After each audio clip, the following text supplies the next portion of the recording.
Good evening, ladies and gentlemen, and welcome to the FB4 Daily. It's Friday night. It's the day before a game. Everyone's, I think, it is a little bit nervous, but we'll see how we get on.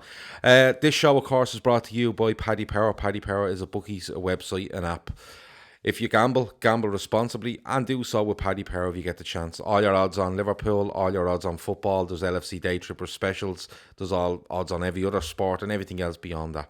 As I always say, though, gamble responsibly. Tonight we're going to have a look at Leicester, the lineups that we think might happen, the score, the way the game might go, a little look back at Liverpool over the season so far and how we're getting on, and anything else that comes into the chat while we're going. With me tonight is a good friend of mine. I've been trying for ages to get him on, but he's an absolutely extremely busy man. Jonathan Higgins, how are you, my man? Not so bad. No, I'm not sure about the big intro, but there you are. How's all, Gaff? It's all good. I don't think it is a big intro. I think you are a very busy man. You're very hard to get hold of. I was nearly going to have to knock on your door and say, listen, what's going on here? But look, Jonathan, you've seen the show before. I've spoken to you about it we speak a lot, but this is how it's going to go. We're going to have a look at Leicester. As I said, me and you will throw a team together. We might throw a prediction together. The live chat is always quite lively. Anything that comes in on that, we'll throw it out there as we're going along. So, just first, Jonathan, I suppose Liverpool so far this season, 7 league wins from 7, through in the League Cup, back on track in the Champions League, a European Super Cup 1. It couldn't be really going much better, could it?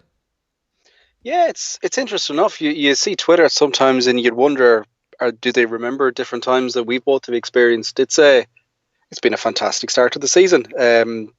Little wobble of Napoli. You can't really read too much into that. If there's one game you want to lose, that's the one so far. Sitting pretty on top of the table. And, the most enjoyable thing for me we all know it's going to be a long course of a season, and we all know it's going to be an absolute juggernaut of a battle with the absolute power to be that is Man City and the attacking force that they have.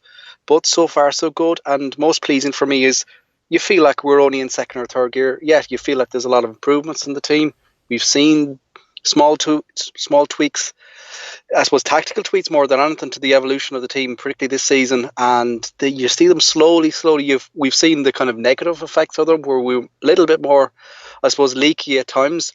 But the pleasing thing for me is, if you look at the bigger picture over the long course of the season, it's going to make a hell of a lot of difference to the games that we potentially, we drew last season, and squeeze a bit more. We just watch the way we press so much more. The line is ever so much higher. The most fascinating interview, if I think most people have by now, but Pep Lingard's pre-match press conference before the MK Dons tie was fascinating, because he gave a lot more away than Klopp did, but he spoke so much on the tactical side and the evolution, how he's driving this team forward. We saw Klopp do it at Dortmund, the way he changed, and they evolved the whole way through, and you can see the step-by-step incoming in action here. And yeah, it's a very, very exciting time to be a Red, we'll put it that way. It really is. Hittim Frank is on the chat. That's Ian from Paddy Power. He says, how are you, Gav? If anyone has a bet that they want to get priced up for tomorrow's game, just throw it in here, and Ian is keeping an eye on it, and we'll price it up and immediately put it into our specials for tomorrow. We have got a charity bet for tomorrow.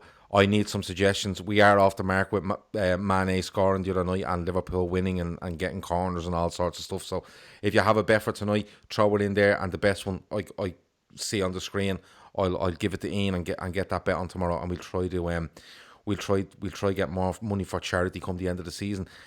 Gaming with Grape Juice, what a name, on YouTube, says even Gav, toughest game of the season, think LFC will win 3-1. Stephen Mack is asking about Christmas biscuits. I will come back to that later on, I promise. I know Jonathan likes a biscuit. We might have to be patient tomorrow, says Gaming. I'm just going to call him Gaming from now on. I can't keep saying Gaming with Grape Juice. I'll be here all night. But he says we might have to be patient tomorrow to break Leicester down. Kev O'Sullivan's a bit worried that Klopp seems very reluctant to rotate. Feels like he doesn't really trust the bench. We'll have to wait and see. Jonathan, just looking at this, and I suppose that's a point that Kevin's brought up there with regards to rotation. I had this feeling before the first international break that Liverpool would go, basically the Champions League final team, barring Alisson, because he was injured. I felt that he was going to go with that up till the last international break. I thought he'd rotate a little bit more in this period, but he seems to be going as hard as he can at this. And now I've come to I think he's going to go as far as City, which would be the 12th league game. I think he's going to push these players to the limit right up to there until he starts really, looking at the likes of Lallana or Shaqiri or Kate, getting regular starts. Do you think he's rotated enough? It's hard to argue because he's won 7 out of 7 in the league, but would you have liked to see a little bit more rotation so far? It's a tough question. That in an ideal world, I think you do, because it's, as we all know, it's a long season. Add in the extra cup games, and we've spoke about it many times as well. But you add in the World Club tournament as well, and the extra travel that will have just before Christmas, and coming into that extra heavy. I suppose January, if we are to look at the negatives of last season, it's that pace, just that little bit after Christmas where we kind of wobbled ever so slightly and felt a bit flat. That we know that situation is coming again. But then you look at it on the other side. Origi aside, okay, we've had Alisson, unwanted rotation there. We call for it. The back four, I don't want to be changing my back four too often if I can at all. I want to keep that back five ideally together. Front three literally is the cliche. It picks itself. You can make an argument for Origi, but there isn't really many other. It's probably indictment really of our squad that there isn't really many other names screaming out to come into that front three. Maybe Shaqiri if he, but he's had his injury problems and he's been a little, I suppose, flat really since the second half of last season. It's midfield really where the only option where there is, I think, a potential to rotate even, and.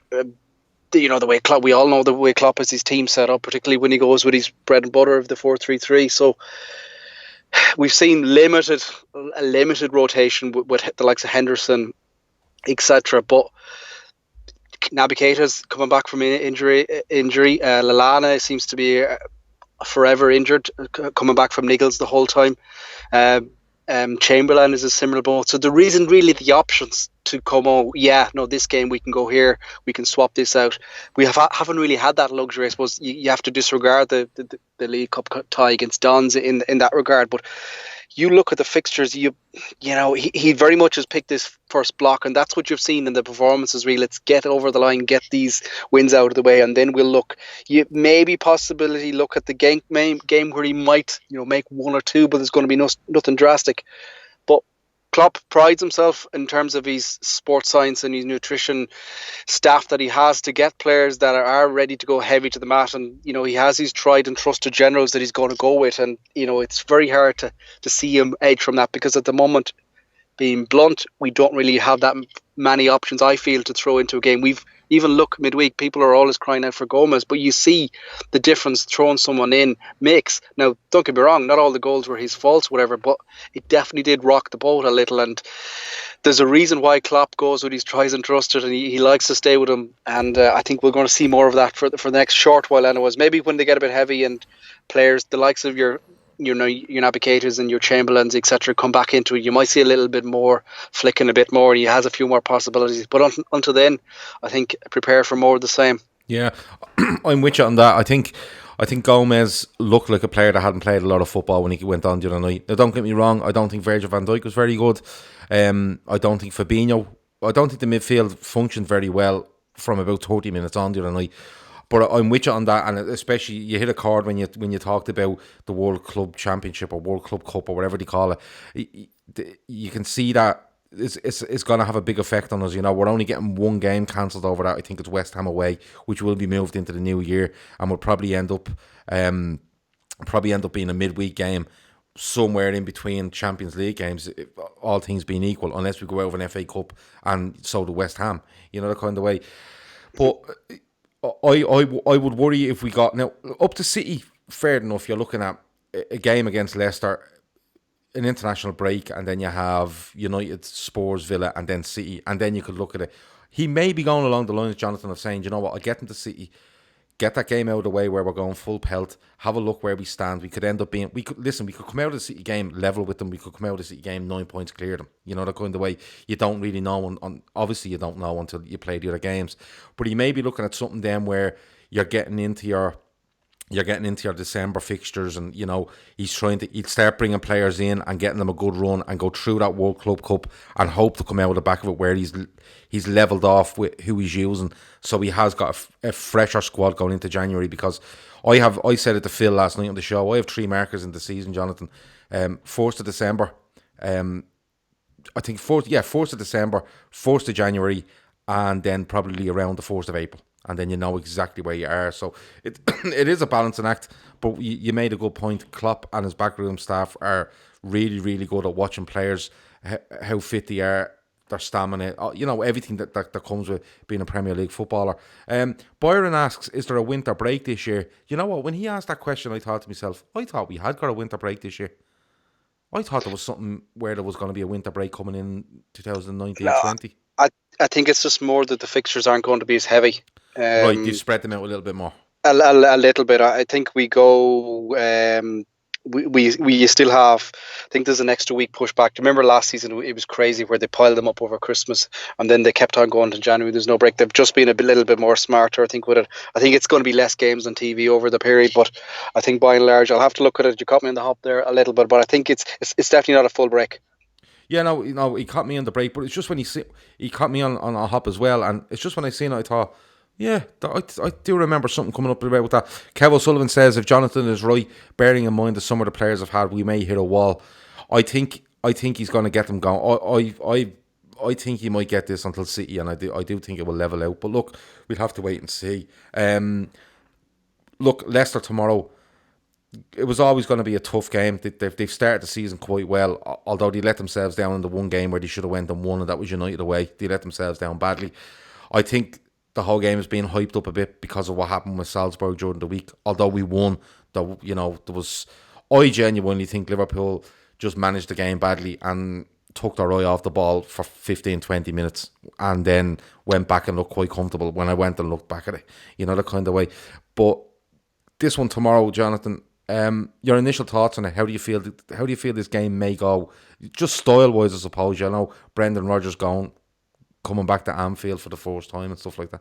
Yeah, I think the way the game has fallen as well. It was 4 years to the day since the sacking, since that Thierry Henry tried to grab Jamie Carragher's crotch. A moment that we'll ever forget. And as even looking over my Facebook memories there from earlier, just replying underneath it, it's time to bring Klopp in, and how that has worked out. Hey, but I think you are right. I think there's a lot of emotive hype, given the fact that it is Rodgers' first trip back, given the fact that Leicester are, I suppose, they're doing quite well, but I think the fact that they're doing quite well is kind of indictment, really, and it's an awful showing on the likes of your Chelsea's, your United's, Arsenal's, whatever, that people are talking about but the next to come in.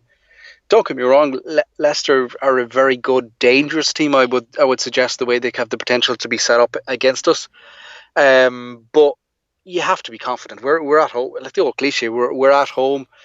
We know a lot of players there will know what Rodgers is like and what he's going, and it'll be interesting to see. Like, he did some wonderful things at Liverpool, but his downfall really was the fact that he didn't have the tactical nous in terms of doing the nitty gritty, dirty stuff to get over the line and squeeze things out. And we played one way, which was, foot to the mat, start the games and blow teams out of it with the attack and strength that we had, and then we kind of just about steadied and got over the line, and hence so many crazy games and so many high-scoring games. It'd be interesting to see, does he attack it the same way, or will he sit a little bit more cautious and reserved tomorrow?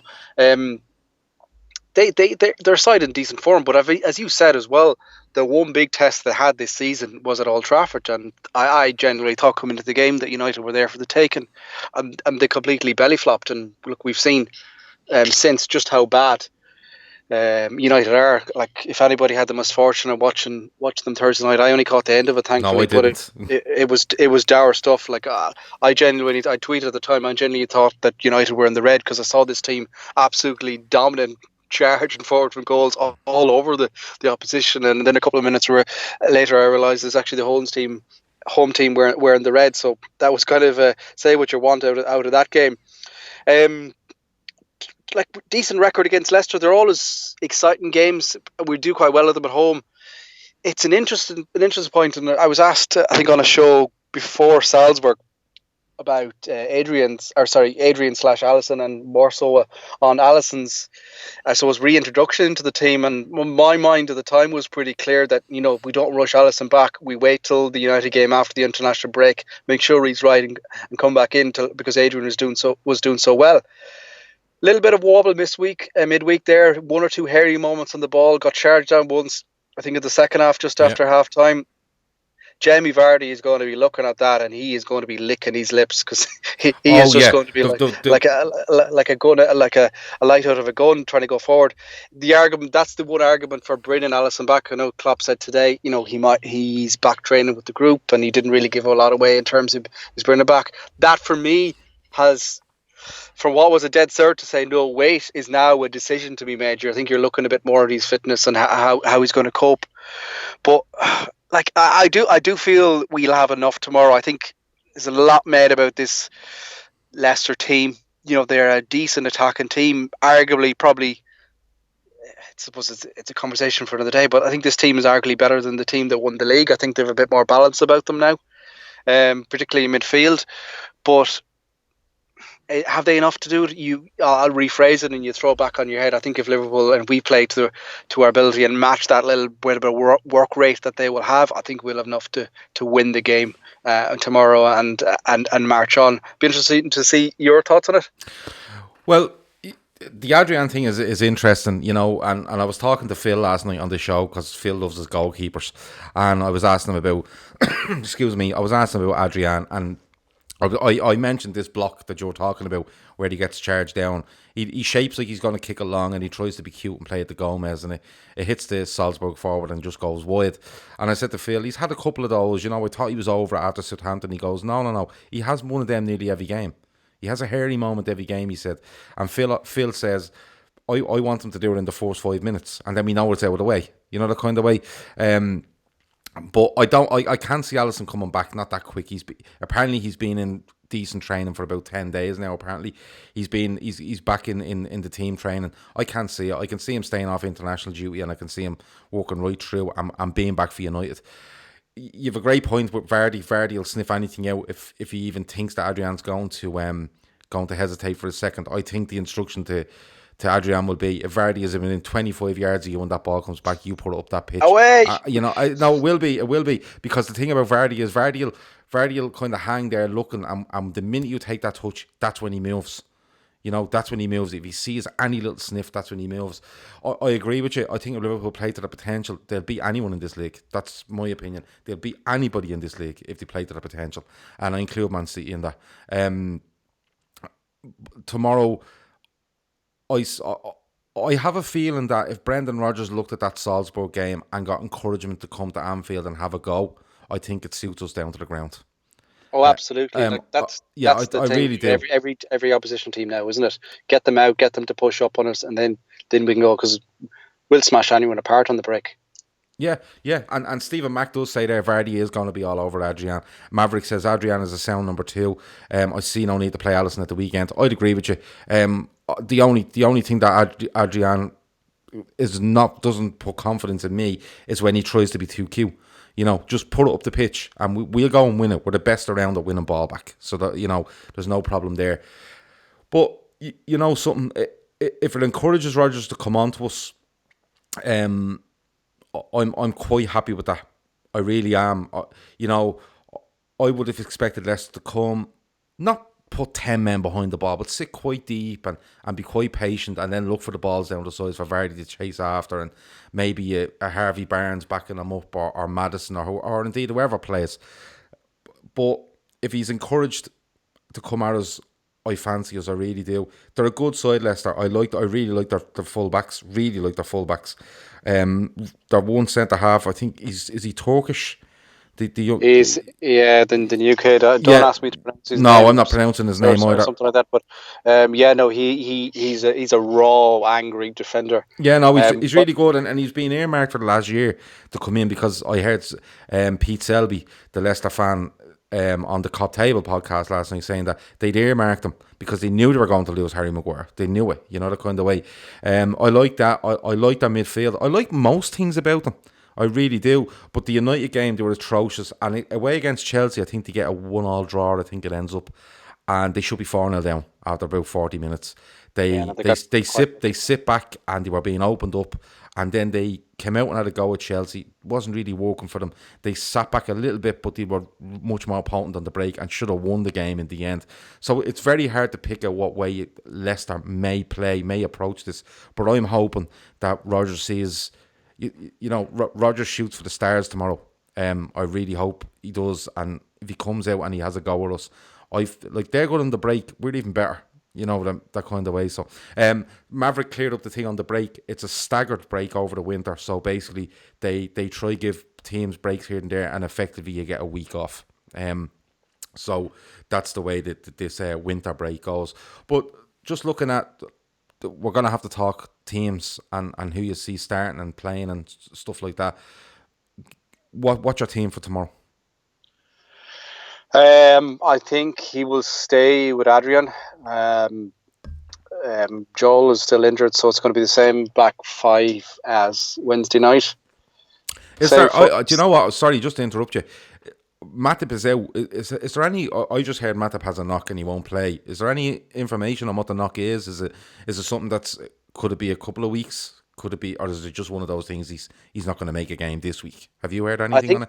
As far as I know, it's just he's. I think he was initially hoping to be back for the weekend, but it's just taking a little longer. I don't think it's anything urgent. I think Klopp said midweek, if he really had to play, he could have played him, but there's no real need. I would give Gomez. I think Gomez needs another game, particularly after midweek. Hopefully he's blown out the dirty diesel, and we'll push on now. It's a perfect game for him, I think, against Vardy. Someone faster. It's a bit more raw. There'll be less kind of subtle thinking. It'll be a bit more kind of roll of your sleeves defending, if you want to call it that. Mm-hmm. The one thing that Gomez is quite good at, particularly having experience playing fullback. So your back five, I think, for me will remain the same. I think Fabinho is an essential. Then after that, it's where he goes after this. That's all is the question. Does he bring Milner in? Brought him on in the second half midweek. Does he give him the game? He usually chops him in and out. Yeah. If so, does he give Henderson is a bit wobbly? Perhaps he will go with Milner, Gini, and Fabinho, and then the three boys up top. But the only question really is, you hear a little bit of talk about Naby Keita. I think it's a little bit too much. I think I wouldn't throw him back in yet. I would kind of hold him on for that guy to bring on for the second half if required. But I think he'll go kind of tried and trusted. I think it might just be a switch really of Miller for Henderson. And the front three is normal. Yeah. I'm kind of torn on it. I think, there's no doubt you'll have Trent, Gomez, Van Dijk and Robertson. I heard somebody mention, I seen somebody today mention, would Lovren not be in with a shout after Gomez's performance during the week? No, not for me. It's one of those where, as I said, Gomez just looked like he hadn't played football in a long time. And look, I play golf, and if I play golf today and don't play for 10 weeks, and I go out and try to hit a ball after 10 weeks, I'm rusty, that kind of way. It's just natural. It's just muscle memory. It's all that. So it's just one of those things. I agree with you. I think Gomez will come good after that game during the week. It'll do him, listen, he didn't come out of his shining, but it'll do him no harm. You know what I mean? Midfield, yeah, it's interesting. But having said that, I think Henderson and Wijnaldum, more than Fabinho, got a little bit of, not abuse, but there was a few negatives about them the other night. And I don't think Klopp's the type of manager that would be influenced by that and drop them. I think he's willing to say, well, look, it wasn't really great the other night. You have to go out and prove it now. I think he stays the same, Jonathan. I think he's going to go Fabinho, Henderson and Wijnaldum. I think Milner will always be our 4 sub. He's always my 4 sub.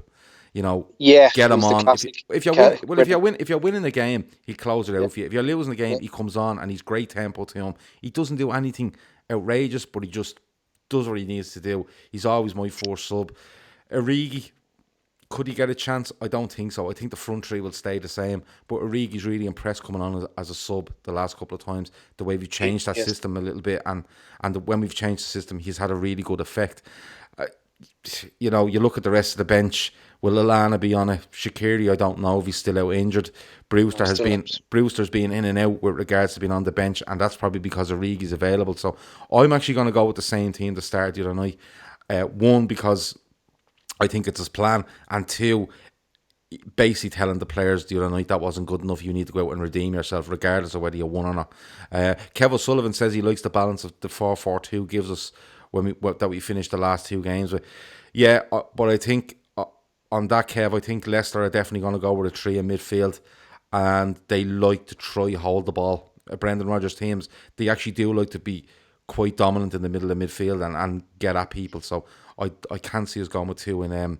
I can't see us going with 2 in there. North Red says no for Lovren. Yeah, that's absolutely fine. Stephen says Fabi Longlegs, first name on the sheet. He probably is. He got a bit of negative press about his game the other night, but I find that when the team loses its shape, I think Fabinho's nearly the man standing in there going, hold on, how am I meant to hold all this together? You know, that way, like, I'm doing my job, lads, here, but someone needs to come and help me here. Someone needs to come and do something. Maverick says he thinks that Shaqiri leaves next summer. I have a feeling Shaqiri might go in January. I think the injury's fair enough, but even when he's available, he's not getting a sniff, is he? He's not getting a look in.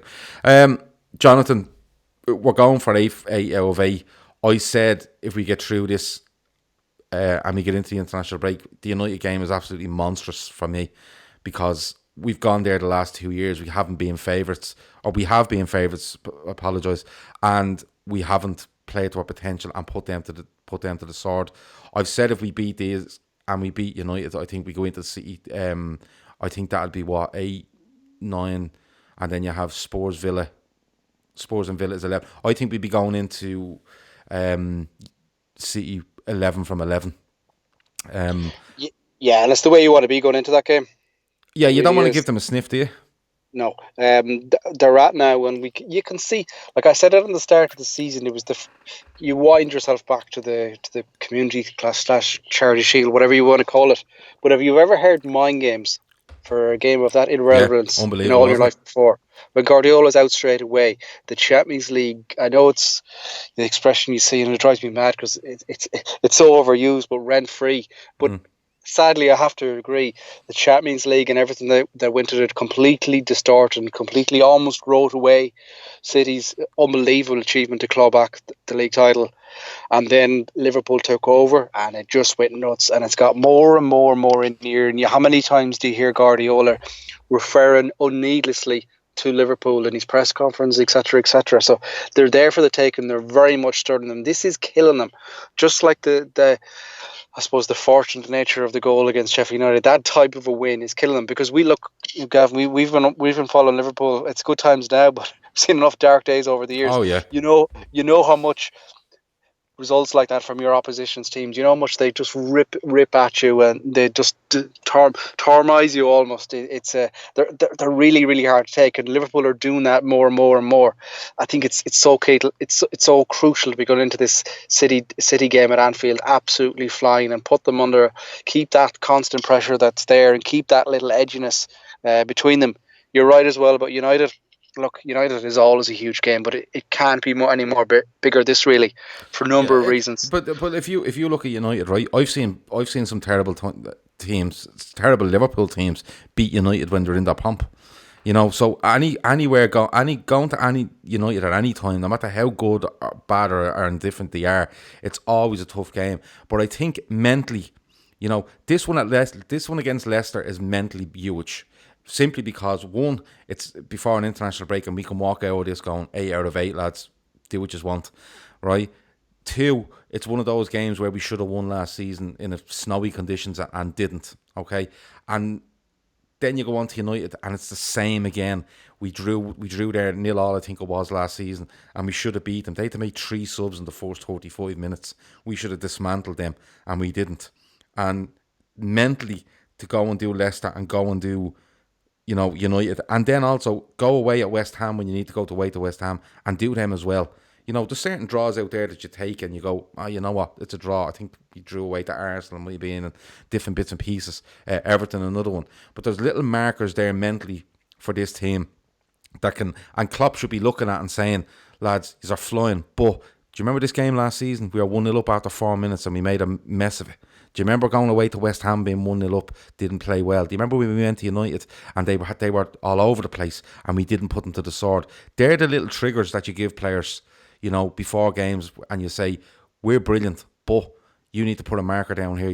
It's against certain teams, and you want to be going in there against City 11 from 11 and Anfield to be absolutely in uproar, like feral, you know what I mean? Just absolutely insane. I'm basically saying to City, whether we're 3 points ahead of them at the time or whether we're 8 points ahead of them at the time or could go 11 or 12, we're going in there and going to City, listen, this is us and we're not going anywhere, that kind of way. Maverick asks, would you take a point now? Absolutely not. I take a point in no game, ever. I really don't. I usually, if I'm any way hesitant, I'd usually put Liverpool down to lose. If I'm any way hesitant, because I just feel this Liverpool side is brilliant. Northred says, you like this, Jonathan. Northred says, Brendan's a wonderful, warm human being, but we're sending him packing tomorrow. A lot of people on the chat do seem to feel that Liverpool are going to come out and absolutely go for it. I seen a comment earlier there saying, the midfield three with Firmino dropping off to Annoy and Didi and open up space in behind there for us to do some damage. That's not a bad show. Stephen Mack says, OCD Pep is close to the edge. We had the discussion the other night on one of the shows where it might be me and Phil last night. We feel that Pep Guardiola won't be City's manager at the start of next season. Prediction. We have to give a score prediction. What are we going with, Jonathan? I've 2 scores in my head that I've been humming on all evening. It really just depends on how the game opens up. Well, I'm only letting you do one. You only let me do one, right? Absolutely. Well, let's go for broke. Then 3-1 Liverpool. 3-1. That's a popular score. Maverick again says really need to. I think I don't know if you're Maverick in disguise, because he says really need to get stuck into Leicester from the very start. No messing. 3-1.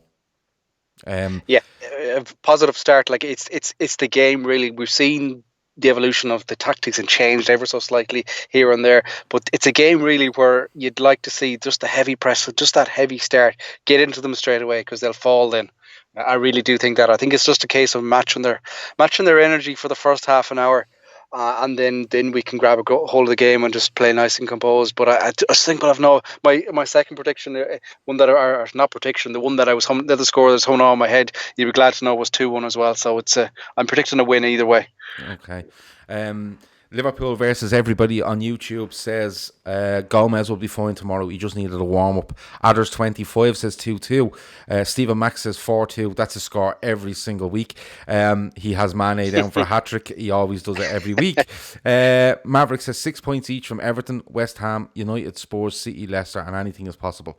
Again, putting markers down on teams that we suffered against a little. Well, not so much Spurs, but we did against West Ham, United, City last season. So it is one of those. Kev O'Sullivan says he'd love a clean sheet versus this Leicester side. It'll be a real statement. He has 3-0. Maverick has Mane to score first. Stephen has asked about Christmas biscuits. I am getting onto that. That will be our final question. I'm just giving Jonathan time to think, what in the name of Jesus is Gav going to ask me about Christmas biscuits? I'm giving him a little minute just to compose himself. If anyone else has any other special bets that they want to throw up there on the chat, Ian is watching. Ian will price them up and he will put them on the specials on Paddy Power. I'm still looking through all these and I'm trying to pick one that I'll put on the special bet for tomorrow. And listen, we've another 5 minutes to go. If anything special comes up there, I will throw it in. But always remember, lads, 50 and 60 to 1 shots we're losing our mind on. If we can get a short odds, a medium odds, and a large odds, I will absolutely split them in 3. I will absolutely split them in 3 and do what we done last week. It actually worked for us last week, so keep throwing them in there for the last couple of minutes. My prediction, Jonathan, for this game tomorrow, I just get the feeling this Liverpool side, do you know the way they come back from adversity very well, like Napoli, right? Like when when they weren't great in the Champions League last season group stages, they always come back and found something and got winning again. Barcelona in the semi-final, even Bayern Munich, when you look, when they drew 0-0 at Anfield and people were writing them off. I have a feeling, despite the win against Salzburg, they're going to treat that game the other night like they drawn or being defeated, and they're going to come back and they're going to come back absolutely flying. I think this may be one of the best atmospheres you see at Anfield for 3 o'clock in a long time.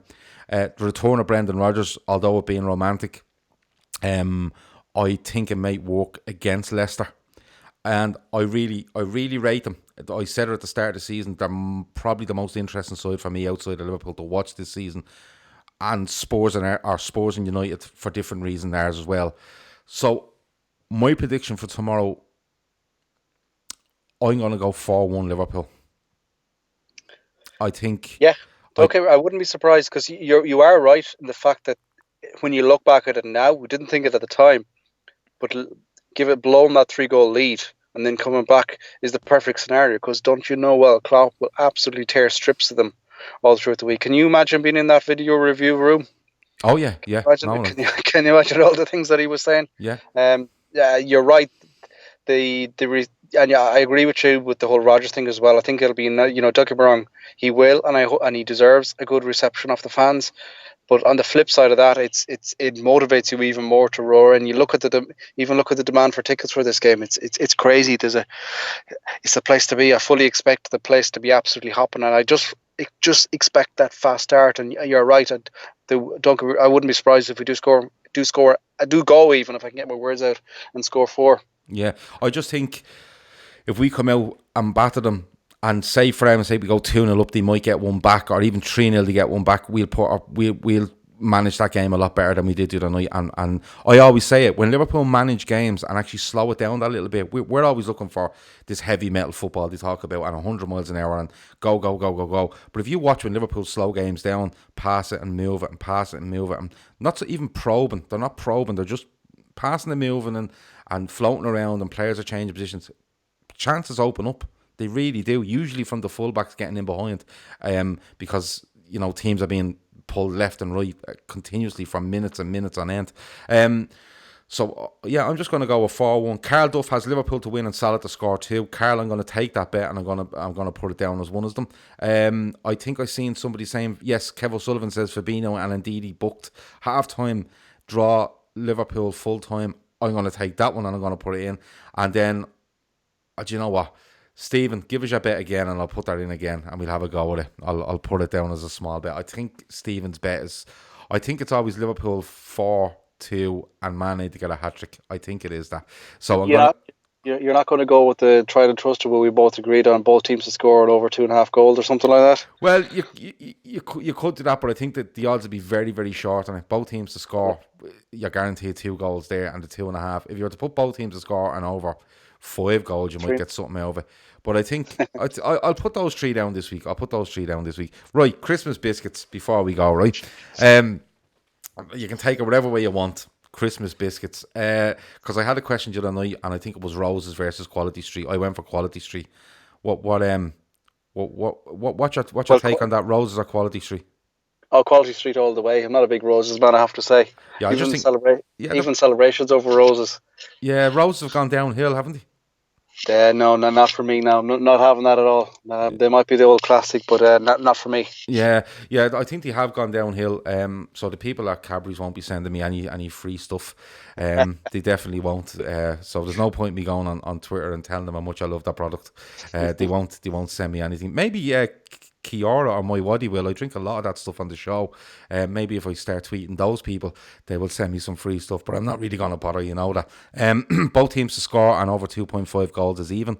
Stephen says throw a fiver on 4-2, Gav, for fuck's sake. I'm throwing a fiver on 4-2 for you, Stephen. Okay, I promise I am. Christmas biscuits though. When I think of Christmas biscuits, I think, the ones in the tin. Yeah, You know, yeah, the kind of yeah. So, the floury stuff on them. oh, Jesus, Kev O'Sullivan's gone for the Danish butter biscuits. You can't beat them. Listen, Kev, they're the ones that end up as the song kit, your man's song kit after Christmas. I don't know. Do you know what I do like? I do like, the Foxes ones at Christmas. Yeah, the extra thick chocolate Yeah, cookies. yeah, stuff Those like ones. that. Yeah, Yeah, yeah. I'm into them. I can deal with that. Yeah, I'm into them. And to be honest with you, if they just got rid of biscuits and stuff and just replaced it all with that Lindt chocolate, like the boxes of Lindt where you get the little balls of chocolate, and they have they've milk chocolate, white chocolate, and dark chocolate, just a mixture, stuff like that. Chocolate Kimberley, says Stephen Mack. That's a great show, Jonathan. Chocolate Kimberleys. Yeah, yeah, yeah. No, again, I can manage that. You'll expose my my sweet tooth here, but yeah, no, I can deal with that. Yeah, anybody that knows me or see me knows I have a sweet tooth. Although I've been quite good this week. There's work going on in the background with regards to my eating and fitness habits. So more to follow on that. Yeah, chocolate Kimberleys is what a show. But isn't it mad the stuff you buy at Christmas? I don't know why we're doing this, Jonathan, but let's talk about it. Isn't it mad what we do at Christmas when we start buying stuff like snowballs? Those coconut things with, Jesus, and people love after eights at Christmas. The kind of way. And you never think of buying after eights all year, except my wife, she loves them. But it's one of those, isn't it, where it's just mad stuff like you buy at Christmas and you never buy it any other year. But I think we're agreed, are we? Foxes, dark, yeah. Let's go with double chocolate biscuits at Christmas. Treble, double chocolate, big thick cookies there. Treble double chocolate biscuits, yeah. With a good cup of scald and you're sorted. Well, you know what? Do you know something? Yeah, the tea is grand. I usually, and me at Christmas, Jonathan, it's cans. The can is never too far away. Yeah, exactly. Right, listen, we're out of here. That's the FB4 Daily. I've kept the viewers long enough. I've definitely kept Jonathan long enough. That's been 42 minutes of pure and utter podcast gold. Well, that's what I tell myself after every other show. That's it. FB4 Daily. Talk to you tomorrow after the game. We will be live. Me and Matt, I think, are doing the show tomorrow at 5:30 tomorrow. We're going to get it out of the way and then let you enjoy the rest of your Saturday evening. Thanks again to Jonathan for joining me. Thanks to Paddy Power as our sponsors. Remember, you can keep messaging me with the bets. I have the 3 bets picked for the special for tomorrow. But if you need any other odds, get on to @HitHimFrank on Twitter and he will sort you out. That's it. Talk to you in a bit. Over and out.